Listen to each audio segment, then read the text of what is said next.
Halo semuanya, kembali lagi di Belajar Sejarah, Belajar Hidup. Di video kali ini saya akan menjelaskan tentang Kesultanan Ternate. Selamat menonton.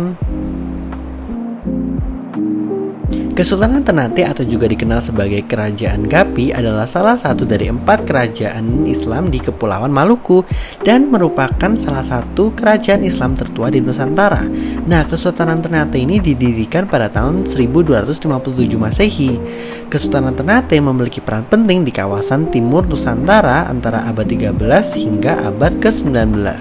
Kesultanan Ternate menikmati kegemilangan di paruh abad ke-16 berkat perdagangan rempah-rempah dan kekuatan militernya. Pada masa jaya kekuasaannya membentang mencakup wilayah Maluku, Sulawesi bagian utara, timur dan tengah, bagian selatan Kepulauan Filipina hingga sejauh Kepulauan Marshall di Pasifik. Nah, di sebelah saya ada gambar yaitu seorang yang mendirikan Kesultanan Ternate, yaitu Bab Masyur Malomo yang mendirikan Kesultanan Ternate pada tahun 1257 Masehi, dan ia juga menjadi raja pertama di kesultanan ini. Selain Ternate, di Maluku juga terdapat paling tidak 3 kerajaan lain yang memiliki pengaruh, yaitu Kesultanan Tidore, Kesultanan Jailolo, dan Kesultanan Bacan. Kerajaan-kerajaan ini merupakan saingan Ternate dalam merebutkan hegemoni di Maluku. Berkat perdagangan rempah, Ternate menikmati pertumbuhan ekonomi yang mengesankan, dan untuk memperkuat hegemoninya di Maluku, Ternate mulai melakukan ekspansi. Dan hal ini juga menimbulkan antipati dan memperbesar kecemburuan kerajaan lain di Maluku yang memandang Ternate sebagai musuh bersama hingga memicu terjadinya perang. Demi menghentikan konflik yang berlarut-larut, Sultan Ternate ke-7 yaitu Kolano Cili Aya atau disebut juga Kolano Sida Arif Malomo mengundang raja-raja Maluku yang lain untuk berdamai dan bermusyawarah membentuk persekutuan. Persekutuan ini kemudian dikenal sebagai Persekutuan Moti atau Motir Verbond. Butir penting dari pertemuan ini selain terjalinnya persekutuan adalah penyeragaman pembentuk kelembagaan kerajaan di Maluku.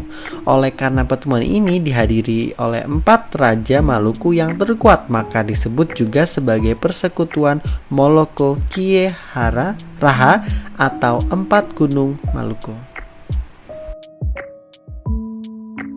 Apa kalian tahu di sebelah saya itu siapa?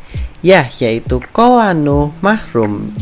Kolano Mahrum penguasa Ternate ke-18 dan adalah sultan pertama yang diketahui memeluk Islam bersama seluruh kerabat dan pejabat istana. Dan pengganti Kolano Mahrum adalah putranya sendiri, yaitu Sultan Zainal Abidin pada tahun 1486 hingga 1500 Masehi. Dan beberapa langkah yang diambil Sultan Zainal Abidin adalah meninggalkan gelar Kolano dan menggantinya dengan Sultan. Islam diakui sebagai agama resmi kerajaan dan syariat Islam diberlakukan, dan bentuk lembaga kesultanan sesuai hukum Islam dengan melibatkan para ulama. Perang Saudara. Pada masa pemerintahan Sultan Bayanullah pada tahun 1500 hingga 1521 Masehi, Ternate semakin berkembang. Rakyatnya diwajibkan berpakaian secara Islami. Teknik pembuatan perahu dan senjata yang diperoleh dari orang Arab dan Turki digunakan untuk memperkuat pasukan Ternate. Pada masa ini pula datanglah orang Eropa pertama di Maluku, yaitu Ludwig de Bartolomeo atau Ludovico Vartema pada tahun 1506 Masehi.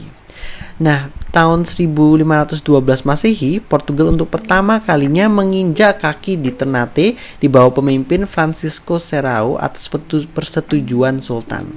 Portugal diizinkan mendirikan pos dagang di Ternate. Portugal datang bukan semata-mata untuk berdagang, melainkan untuk menguasai perdagangan rempah-rempah, pala, dan cengkih di Maluku. Untuk terlebih dulu mereka harus menaklukkan Ternate.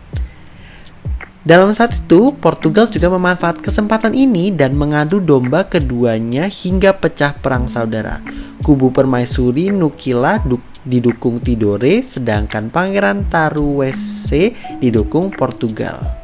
Setelah meraih kemenangan, Pangeran Taruwese justru dikhianati dan dibunuh Portugal. Dan gubernur Portugal bertindak sebagai penasihat kerajaan dan dengan pengaruh yang dimiliki berhasil membujuk Dewan Kerajaan untuk mengangkat Pangeran Tabarigi sebagai sultan. Tahukah kalian, pasca penurunan Sultan Haji Muhammad Usman Shah, Sultan ke-47 Kesultanan Ternate, jabatan Sultan sempat lowong selama 14 tahun dan pemerintahannya adat dijalankan oleh Jogugu serta Dewan Kesultanan. Dan sempat juga muncul keinginan pemerintahan Hindia Belanda untuk menghapus Kesultanan Ternate. Namun niat itu urung dilaksanakan karena khawatir akan reaksi keras yang bisa memicu pemberontakan baru, sementara Ternate berada jauh dari pusat pemerintahan Belanda di Batavia.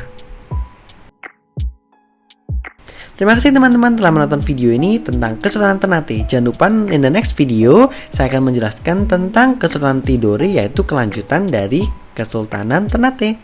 Bye.